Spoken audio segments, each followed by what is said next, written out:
Hello and welcome. Are you required to co parent with a narcissist? Or even worse, are you stuck in a high conflict, costly family court custody battle with a narcissist?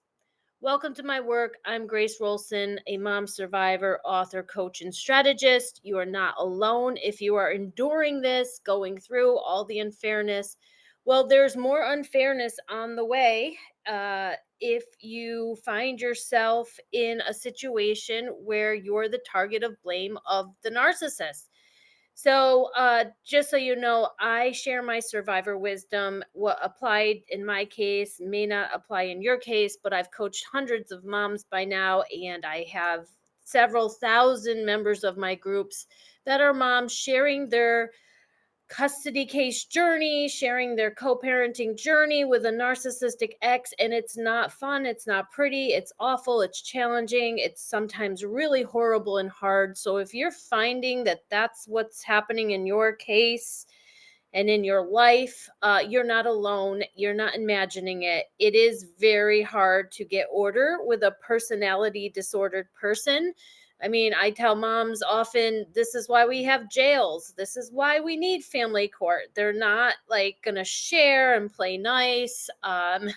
They've got problems, and then their problems become our problems. So, our job is to not take those problems on and to be the healthiest parent we can be and try to de escalate, neutralize, minimize, and use our rights and our resources to help buffer our children. So I help moms, safeguard their custody case, to maybe even save their custody case, to try to enjoy their child's one and only childhood, to be the best mom they can be, and most importantly, to stay sane through the insanity. So if you're finding yourself going insane from this, just know that the crazy making tactics of a narcissist, if you don't know them all, I have a list of all the things they can do. This is one of them. um, it's also called parental alienation, and I've taken my time before I make a video on this or two. I have one other video. I'll put it in the link below if you want to do a self education and really understand what you might be up against. So I'm gonna make my own term. I'm not a professional or a psychologist or even a representative of the court, but I'm going to make up my own term to highlight and explain and identify this child forced, coerced rejection of the safe, loving mom. If you're the safe, loving parent, and all of a sudden your narcissistic ex has unsupervised time and your child's rejecting you, not wanting to see you, treating you poorly, disrespecting you, repeating the words of your angry ex, I'm so sad for you. I'm sorry that this is happening. You're not alone. I was talking with a mother yesterday, and it's just incredibly sad of how poorly she's being treated, not only by her abusive co-parent, and I call that co-parenting abuse, but it's also called post-separation abuse. She's also being disrespected and shunned and pushed away and blamed by her now 10, 11-year-old daughter, who she loves more than anything. And it's very painful, excruciatingly painful. So I'm going to talk about some solutions to this. There's many books out there that give tips on how to overcome this or change. And one of the things you might need to think and keep in mind is your health and your stability and sanity matters. So, one of the things I tell moms just right off the bat is a narcissist typically wins custody, unsupervised time, full custody, whatever, typically wins by emotionally destabilizing the target.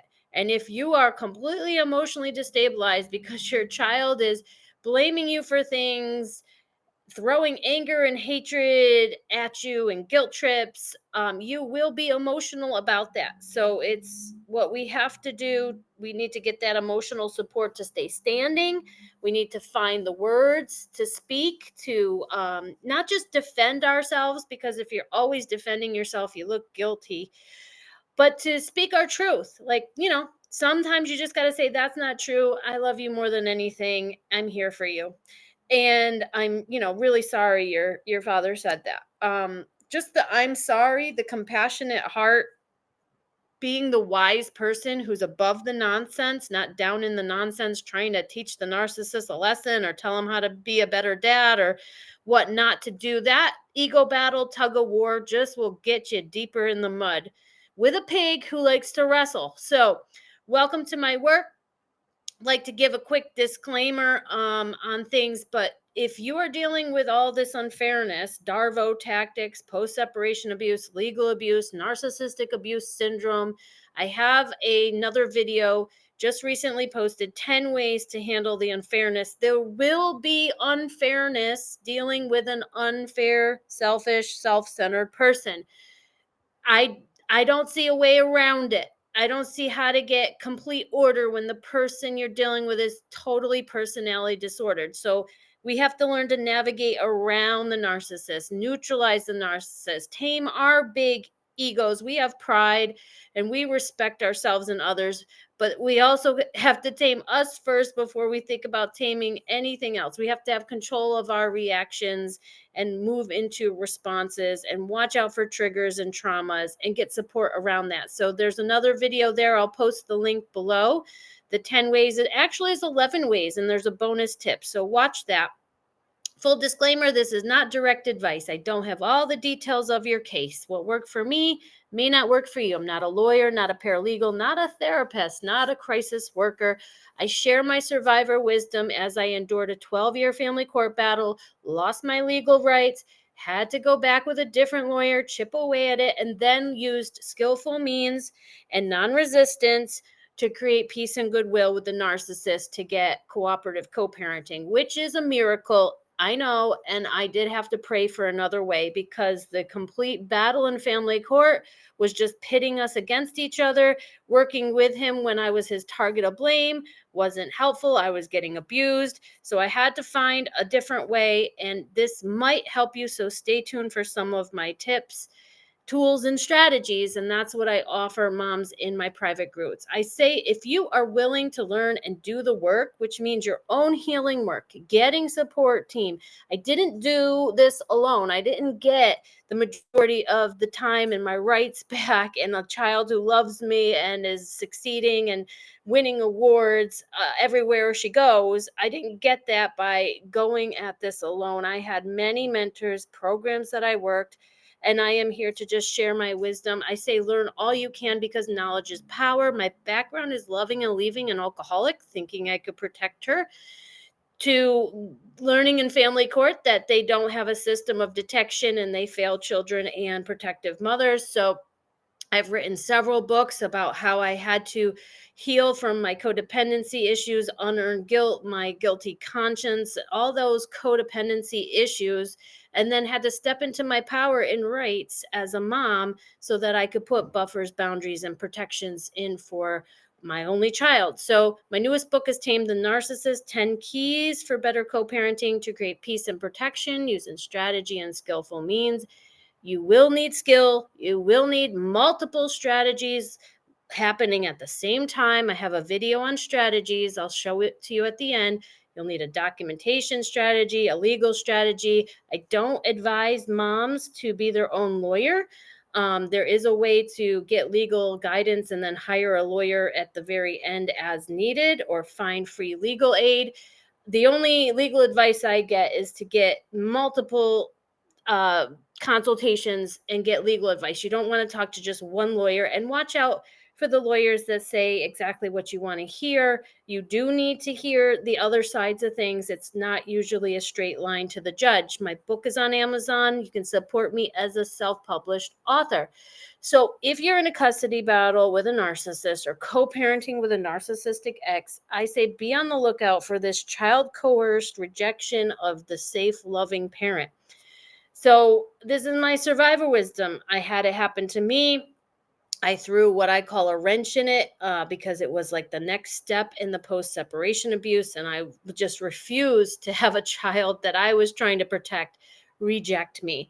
And, as you go into the teenage years, there's going to be some of that, but you don't want your child's mind poisoned against you and take the side of the abusive parent to doubly abuse you. And that's what I saw happening to this mom yesterday. And it's heartbreaking. It's heartbreaking to be on that end. It's heartbreaking to watch the mom come and bring food and stuff, and the kid just be a complete nasty person, just like the father working through the child to put the mother down, especially if she's at a weak point. But my survivor wisdom is, if you're dealing with a narcissist, they may employ this very emotionally destabilizing tactic, and it all stems from mother blaming and being the target of blame. So watch out for this. If you see it happening, please get support and strategies in place to maintain your bond with your child.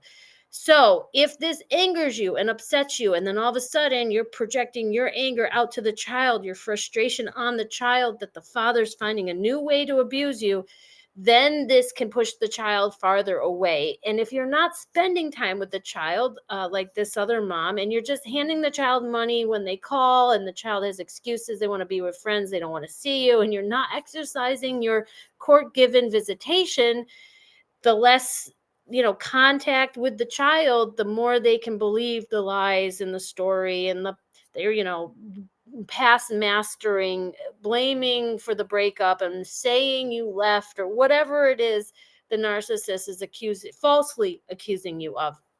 Just because you leave the narcissist doesn't mean you wanted to leave your kids behind. And children don't always understand that. There's got to be a gentle way to say that that's child friendly and therapist approved.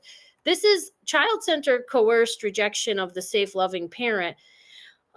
It's known as parental alienation, and it's a very hot topic because the person that came up with this and wrote the book wasn't a good person, as far as I've heard, read, and the other experts that I didn't meet him, didn't know him. I think he's passed away.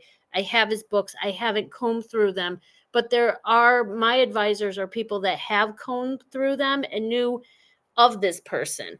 So we don't want to throw the baby out with the bathwater. If there was a problem happening and it's got a name, okay, we may need to identify the problem with a new name, because to say parental alienation doesn't exist is ignorant.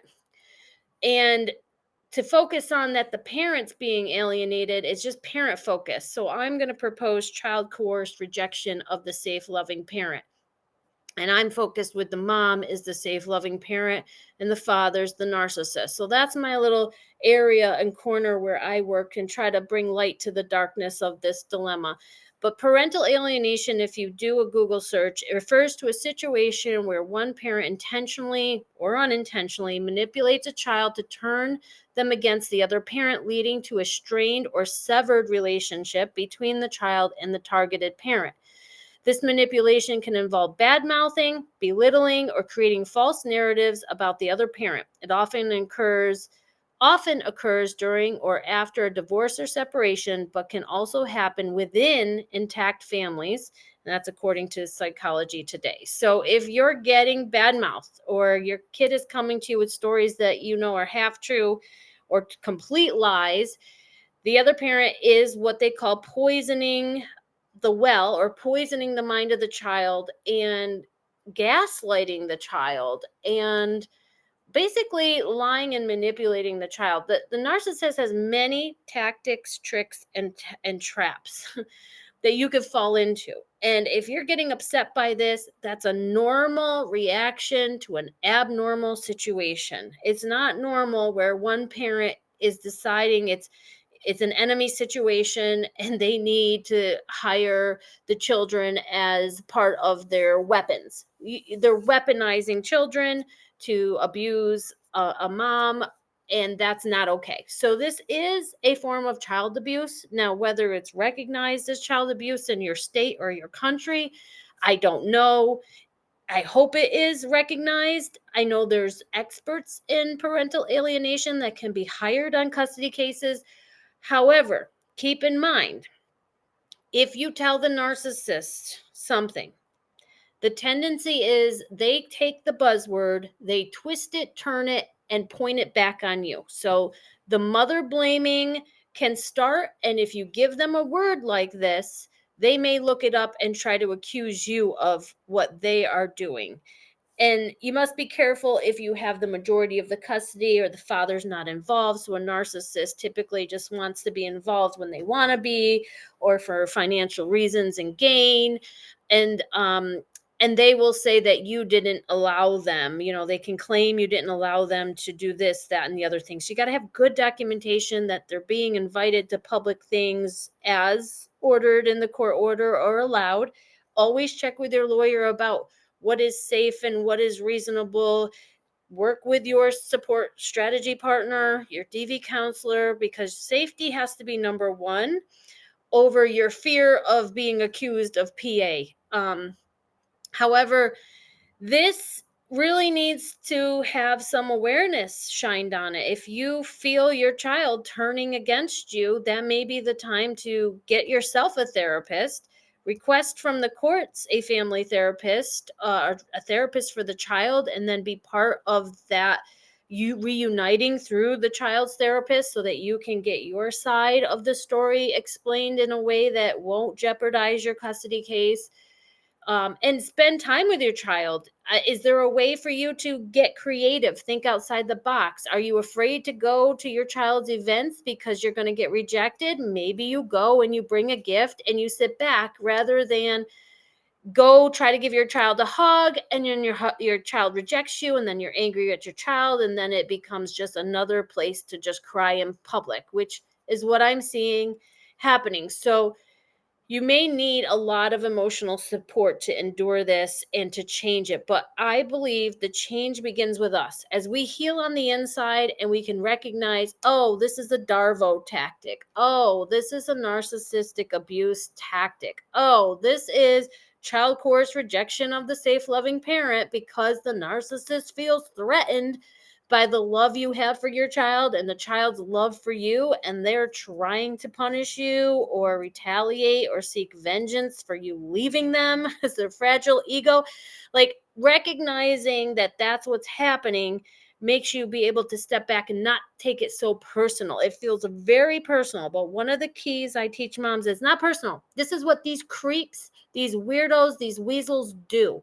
They are afraid, very afraid, and they attack rather than run away usually. If they do the disappearing act, you must have had something good on them, or they had a skeleton in the closet. But if they're doing this to these children, and they usually pick the weakest child, the most vulnerable child, because when you're vulnerable around someone like a narcissist, you're more vulnerable to manipulation. So we have to have some compassion for the child and for ourselves if this is happening. And there's a lot of grief. It's like, how could they do this? They know you're a loving, caring mom, but they also know that you're highly reactive and you've got triggers and traumas. And if they say something, you'll blow. And then the child just sees an angry, emotionally destabilized, easily triggered mom.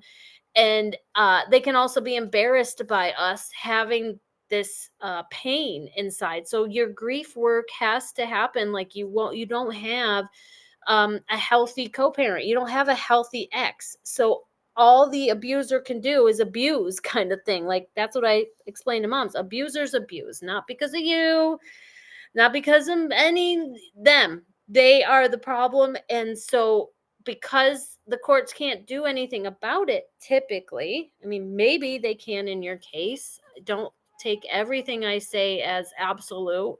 Always do your own research. Maybe you can find a way around this and control what you can inside of yourself. So, do you have a program of recovery like Codependence Anonymous? Do you have a supportive DV counselor or a women's DV circle where you go around and everybody's being called crazy by the crazy man? Are you working on communication skills? Are you educating yourself even if it's on YouTube or with any of these experts on how to deal with a high conflict person. I say don't poke the sleeping lion. Don't poke, prod, or do anything that's going to get their roar, because their roar to someone that's been abused can be so horrible. More abuse, basically. And then the family courts become like a secondary abuser, supporting the abuser's rights and taking away ours. So I teach a lot of things because it's coming from experience and wisdom. I don't ever say, like, talk back to the narcissist and speak up and name it and tell him off and tell him what he's doing and tell him that it's wrong. He don't care.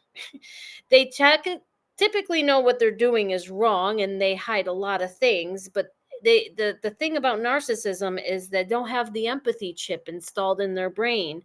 So they don't care what's happening to you. They're afraid and care about what's happening to them. And they've got very fragile egos. So if you're going in a back and forth and you think that, telling them what they're doing is wrong and using this, that's not going to help you. They may just accuse you of doing this yourself and twist and turn it. So keep this for yourself as self-awareness, and that you are, another victim of post-separation abuse, and that you want to rise above this, learn the lessons in this, give yourself a ton of compassion, a ton of grace. Understand your child is suffering, being brainwashed, and no child is really, even adults can be turned against other adults just by saying one thing, like, oh, did you know this person did that? Just one little false rumor can turn neighbors against each other, because you don't know what's true and what's not true. And if you hear that they did something bad to someone, you tend to want to take a side against that. So there's been ways that I've taught moms, if you can get ahead and you can say, everything that, some of the things my ex says are not true. And you please check in with me if you hear something very concerning. Sometimes you can go ahead of the poisoning tactics. And I was able to do that with my child. It's like, hey, if you hear things about me, then check in with me to see how much of that is true. And it may not be, because we're not on good terms. And I said that very early on, but now we don't have that problem. And why? Because I'm not the target of blame. So in family court, you're typically pitted against each other with bulldog attorneys, or whoever has the best attorney wins type of scenario. And pitting parents against each other really has to change, because that creates the war zone, and there's paper bullets flying, and everybody's in fear and stress, including the narcissist. And when they're in fear and stress, they lash out and make things hard. And when we're in fear and stress, as loving, protective, vulnerable moms, we tend to do things out of fear that can jeopardize our custody case. So getting proper, adequate legal support and guidance can take us out of fear and stress, but at the same time, we don't want to be pit against each other in family court. And that's where the skillful means comes in. And the skillful means idea starts with a change in our mindset that, hey, we're in this together. We can't change who the father is of the child. There's things that we have to accept as facts. We can't change an abuser and help them see the light, or explain things so that they care about others. Those are things we're not going to be able to do with certain personality disordered people. So we learn to speak to them at their level. We learn what matters to them. We learn about leverage, and we learn different strategies that are more effective. So if you find yourself being rejected by your child for unknown reasons, because you're not there hearing what the narcissist is saying to the child, if you find yourself angry with your child for disrespecting you in the same way the abuser disrespected you, uh, try to get support around that, and find the words of your truth, that this really hurts, that this is painful. I don't know if this mom I spoke to ever said, that really hurts me, honey. And I love you.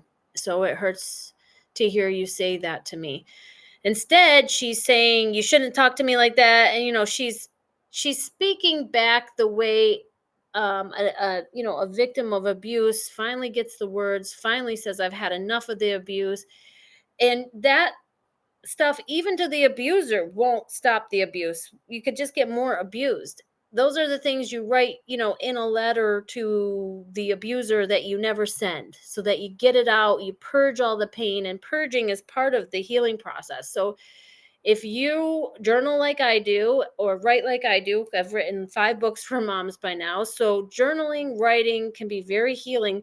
Maybe you pause this and you write a letter to your ex that you don't intend to send in an email to yourself or in your journal, or you write a letter to your child that you don't intend to send concerning being rejected. And this can really help you get process the emotions and the pain. And then it's like, okay, is there any way to heal, repair the relationship? Are the children small enough that you can take them and be the fun mom versus the emotionally sad mom in pain, being um, isolated from the children? Is there a way for you to change how you show up as a mom? Can you stop being so like this mom was worried about this and worried about that? And yes, we worry because the narcissist doesn't. It's usually some type of child abuse and neglect with the narcissist. We worry, but is there a way to not project that worry out and to just talk to somebody about all your fears, but show up as a mom who's held more together, easygoing, friendly, flexible, and just come up with a new way of being?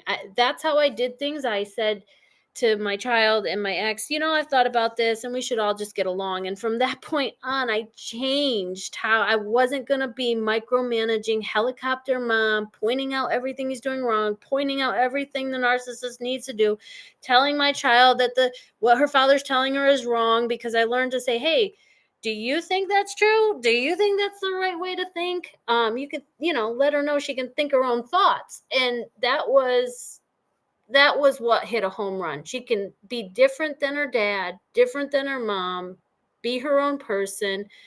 And then the other home run that I hit with my child was that I said, you know what? I'm going through this with you. So I didn't emotionally leave. And if you read any of these books, say to establish a psychological bond with your child and maintain it so that they can text you, call you for support, and you don't have this big reaction blowout that causes their dad to come down on them some more. Can they trust you? And I've made mistakes as a mom. I've broken trust with my daughter because I had to report something that she told me not to say. And now I have to rebuild trust, because trust is easily broken and very hard to build. But I'm getting better at it. I'm a first time parent. I have an only child. So I make mistakes and I can own them and apologize. And that's sometimes what's required, is like, hey, I'm really sorry I did this or that. But I'm not responsible for everything that's wrong in the relationship. You can't just blame one person. And I call it mother blaming. So watch out for mother blaming. And just know that that's what blamers do. That's what toxic blamers, like a narcissist, do. They mother blame. And then the children can pick up on that, and it can become a very bad habit of mother blaming, especially if you're staying in the game of this co parenting dynamic and not leaving your children behind. And if that's you, good for you for staying there. I believe that the children do know the truth underneath. And if we are healed and safe and loving, supported, stable, sane, and able to extend compassion to ourselves and our children for what they have to endure, and their coping strategies with the narcissist aren't good. People will gaslight themselves just to be able to endure the hostage situation with a narcissist.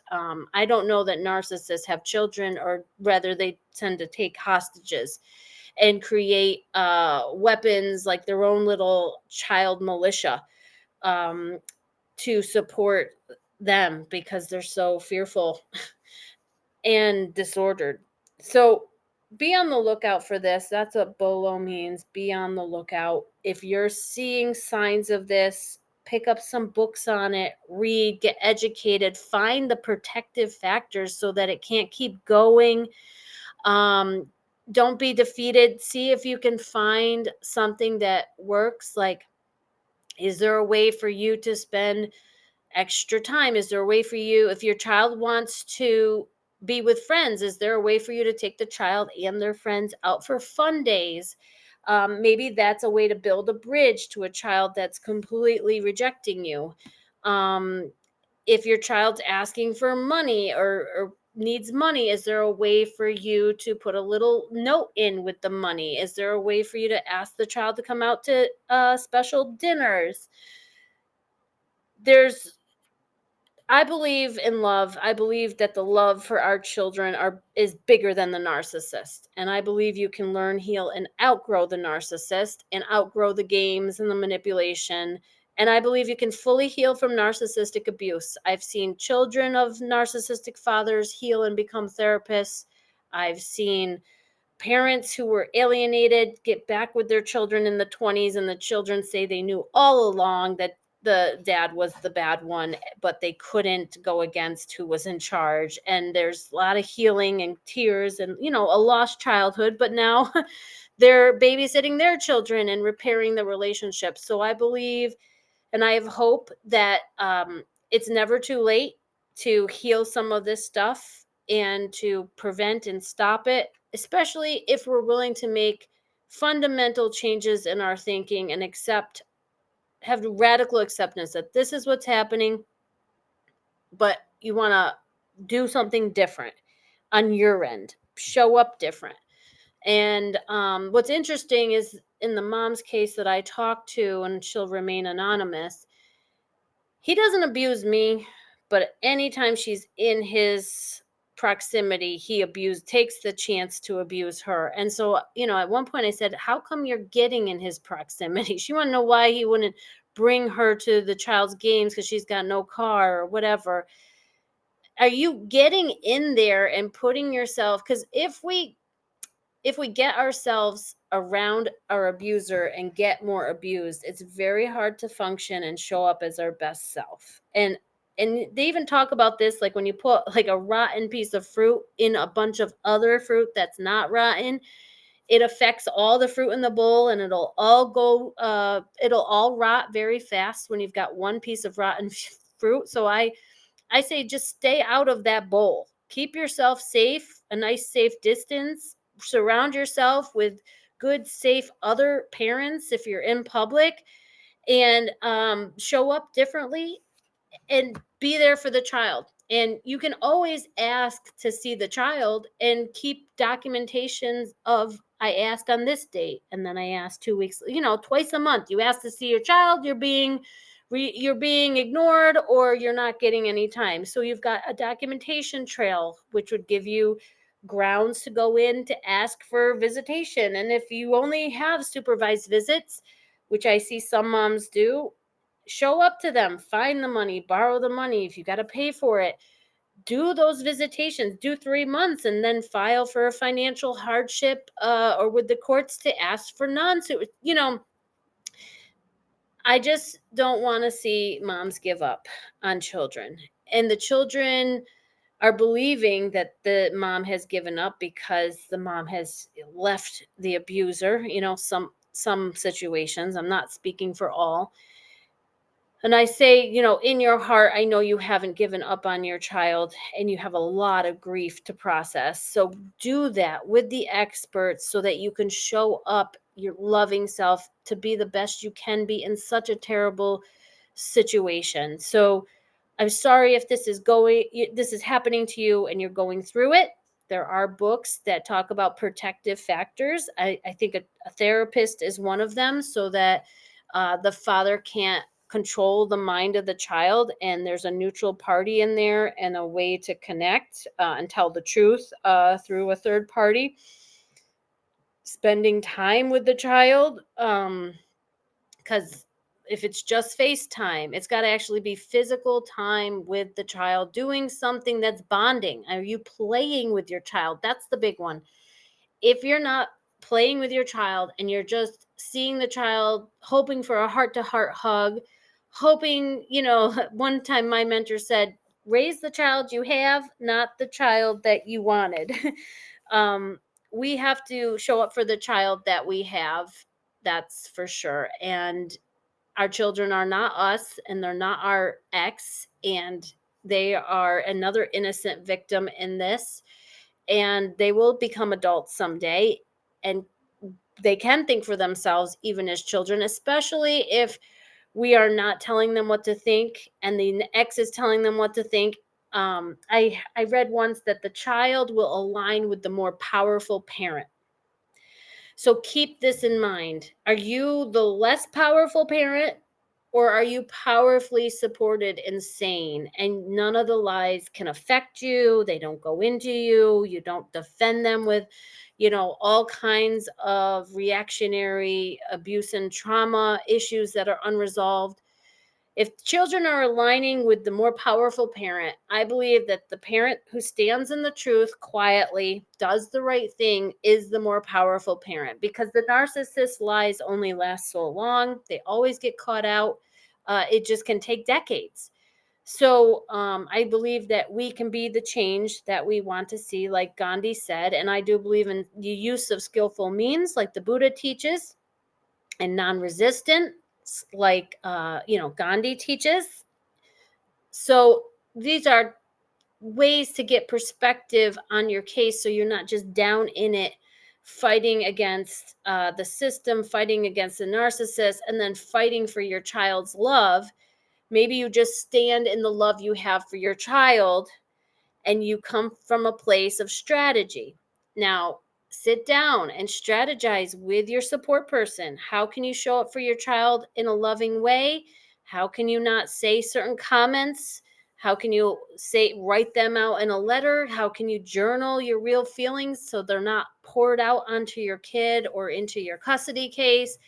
We have to get control of our emotions, and emotions is energy in motion, and we want to direct our energy to where it can do some good and be child focused. So child coerced rejection of the safe loving mom, very painful thing, typical pattern of behavior. It's like one of the next steps after like legal abuse, legal battles.